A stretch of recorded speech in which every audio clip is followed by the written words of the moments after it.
सारे कष्ट जो आपके, आपकी बेटी के, जो भी महिला सदस्य हैं, उन सभी में ये सब स्मृतियाँ थी, सभी कष्ट नष्ट हुए। आप में जो थे तमाम, बिटिया में थे, सभी नष्ट हुए, सभी स्मृतियाँ नष्ट हुई रोगी। ओम। स्किज़ोफ्रेनिया की स्मृतियाँ थी, मतलब आने अवश्य चीज़ें दिखाई देना, सुनाई देना, महसूस करना। एंजाइटी होती थी, यूरिन में इन्फेक्शन था, कमर दर्द की स्मृतियाँ थी, रक्त दूषित था, बॉडी ऑटोइम्यून हो गया था, ग्लूकोमा की स्मृतियाँ थी, चक्कर आना, गले में सूजन व दर्द होना, पेट दर्द की स्मृतियाँ थी, आंखों में सूजन, यूट्रस में फाइब्रॉइड्स बन गए थे, गांठें बन गई थी, श्वास लेने में भारीपन महसूस करना, ओवेरियन इन्फेक्शन था, भगंदर की स्मृतियाँ थी, बोन मैरो दूषित था, ब्रेन हैमरेज की स्मृतियाँ थी, चेस्ट में पेन की स्मृतियाँ थी, स्लीप डिसऑर्डर की स्मृतियाँ थी, कैंसर की स्मृतियाँ थी, लीवर में, कोलोन में, रेक्टम में, गॉल ब्लैडर में, गले में और ओवरी में। कितने खराब खराब कष्ट थे, ऐसे यूट्रस, ओवरी ऐसे खराब हो रहे थे, सारी स्मृतियाँ सब नष्ट हुई। यूट्रस में फाइब्रॉइड्स बन रहे थे, ओवरी में सिस्ट बन रहे थे, लिपिड ट्यूब में सड़न हो रही थी, पीसीओडी की स्मृति थी और पेशाब करने में कष्ट होता था। ये सभी नष्ट हुए। कल एक महाहवन होगा बेटा, तो दरबार की ओर से कराया जाता है, जो पता ही है आपको, तो उसको ज़रूर करना है आपको, ठीक है। उसमें अपने को रखिएगा, अपने को रखिएगा, परिवार के 2 सदस्य वो रखिएगा जिनको शरीर में ज़्यादा तकलीफ होती हो, ठीक है, कष्ट होते हैं, उनको रखिएगा।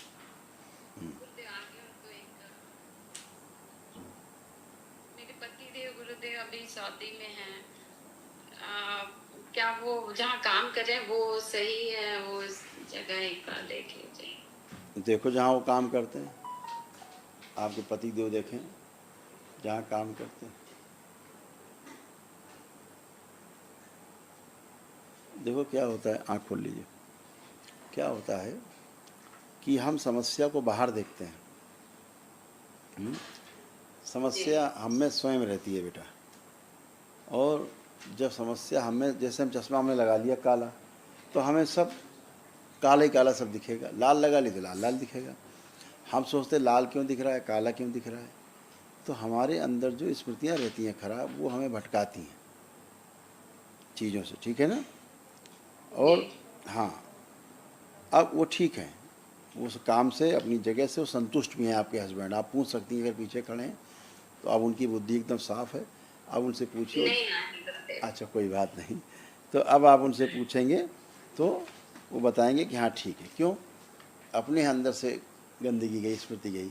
हाँ, थोड़ा परिवार से दूरी ज़रूर बना के उनकी आदत पड़ गई थी, परिवार से थोड़ा सा दूरी बना के रखना, ऐसे वाला एकांत वाला थोड़ा सा बन गया था। अब आज से वो भी ख़त्म है, ठीक है। हाँ, कल महावन करिएगा तो उनको भी ज़रूर रखिएगा, शामिल करिएगा, ठीक है।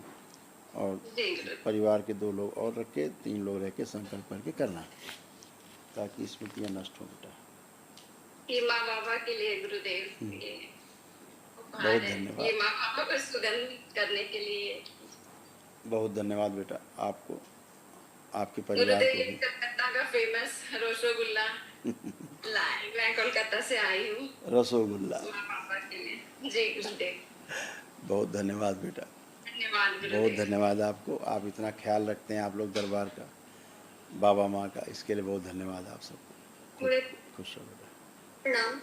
खुश हो मैं बेटा। एमबीबीएस कर रही हूँ और यहाँ पे आने के बाद तो मुझे कुछ समझ ही नहीं आ रहा कि मतलब मैं क्यों ही करूँ। मतलब यहाँ का तो अलग ही सब साइंस है और मतलब पता नहीं, अलग ही लग रहा है मुझे।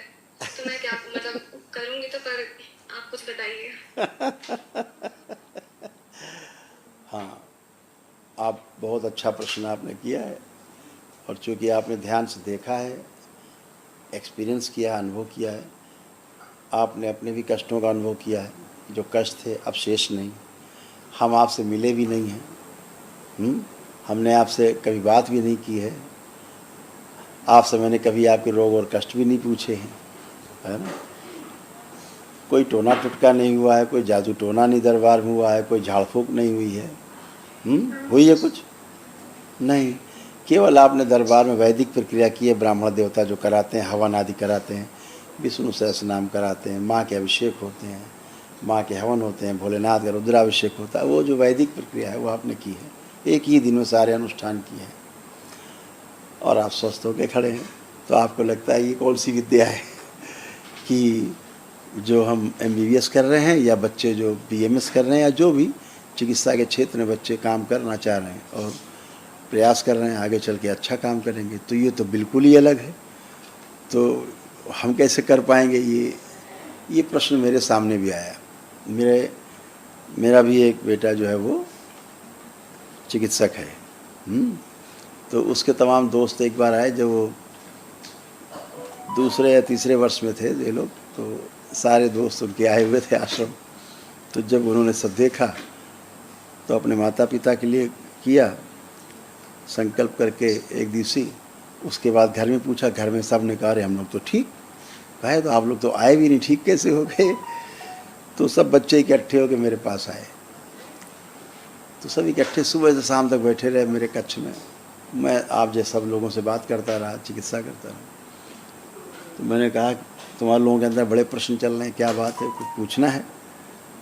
बोले हाँ, ये चाहते हैं कि हम लोग पूछना चाह रहे हैं कि पढ़ाई जो कर रहे हैं वो छोड़ दें, क्या करें? हमने कहा कि क्यों पढ़ाई क्यों छोड़ दोगे? बोले यहाँ आकर के जो हमने देखा है पिछले 5-6 दिन में, ये तो बड़ा अद्भुत है।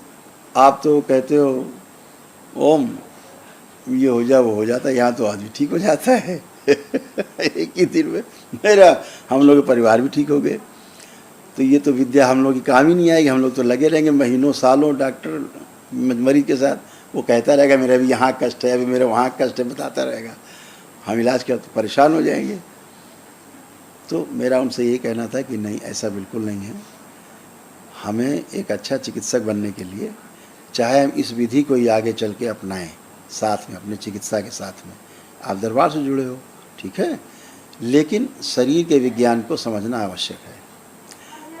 जब तक आप शरीर के विज्ञान को नहीं समझ लेते हैं, एनाटॉमी जो है एक, उसको आप नहीं पूरा आपको पता है उसके बारे में कि कौन सा सिस्टम कहाँ पे काम करता है, कैसे काम करता है और किन कारणों से यहाँ रोग उत्पन्न होते हैं, कैसे हमारे सिस्टम में चीज़ें कैसे कैसे काम करती हैं, आधुनिक विज्ञान के अनुसार सब चीज़ें हमें जानना ज़रूरी हैं। हमें हर चीज़ जानना ज़रूरी है। तो जब हम अपने शरीर के बारे में पूरा ज्ञान रखते हैं तो फिर हम उसके सूक्ष्म शरीर के बारे में ज्ञान अर्जित कर सकते हैं। अभी जब हमें स्थूल शरीर का ही नहीं ज्ञान होगा तो हम सूक्ष्म शरीर का ज्ञान अर्जित करके भी क्या करेंगे? मेरे सामने शरीर खड़ा है, सूक्ष्म नहीं जानते उसमें कष्ट, क्योंकि हम देख रहे हैं कष्ट में, लेकिन क्या कष्ट है नहीं जानते। अगर कष्ट है तो कैसे इसको ट्रीट किया जाए ये भी पता रहता है फिर। तो उस विज्ञान को समझना ज़रूरी, पढ़ाई ज़रूरी है, एक बात। दूसरी बात, आप जैसे बच्चे, होनहार बच्चे जब दरबार को समझते हैं तो उस चीज़ को आगे बढ़ाने की कोशिश भी करते हैं। तो अगर आपके पास डिग्री नहीं होती है तो कोई आपको सुनने को तैयार नहीं होता है, कहते हैं अरे बकवास की बातें मत करो। लेकिन जब एक डिग्री होल्डर, एक डिप्लोमा होल्डर या डिग्री होल्डर या MS MD किया हुआ, मास्टर किया हुआ आदमी जब मंच पे खड़ा होकर कहता है कि नहीं ये मैंने अनुभव किया है, ऐसा होता, तो लोग उसको सुनते हैं, उसको सुनना चाहते हैं फिर कि ये इसने तो समझ के कह रहा होगा कुछ।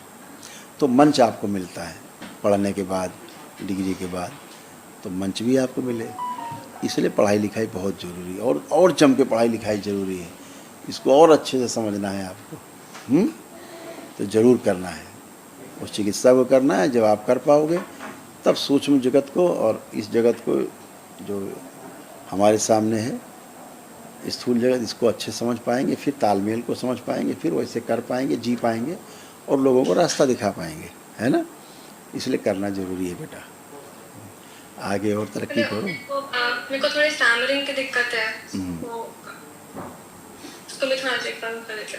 आपको ये था बेटा मेन, देखो कैसी विद्या है।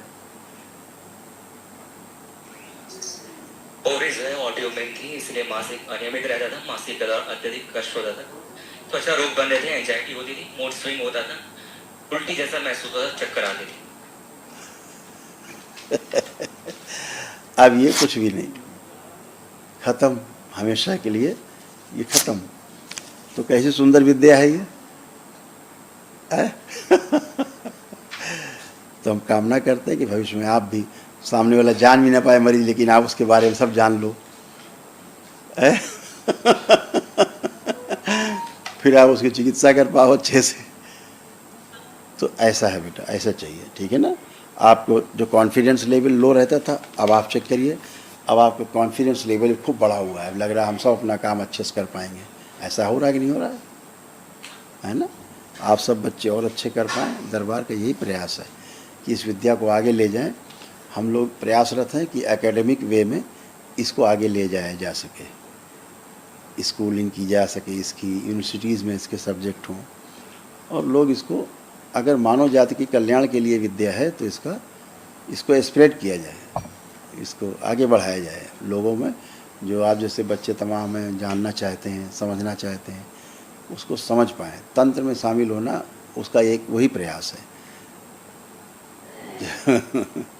ठीक है, खूब खुश रहो, खूब प्रसन्न, स्वस्थ रहो। हरिहर बेटा, खूब। जय जय राधा रमण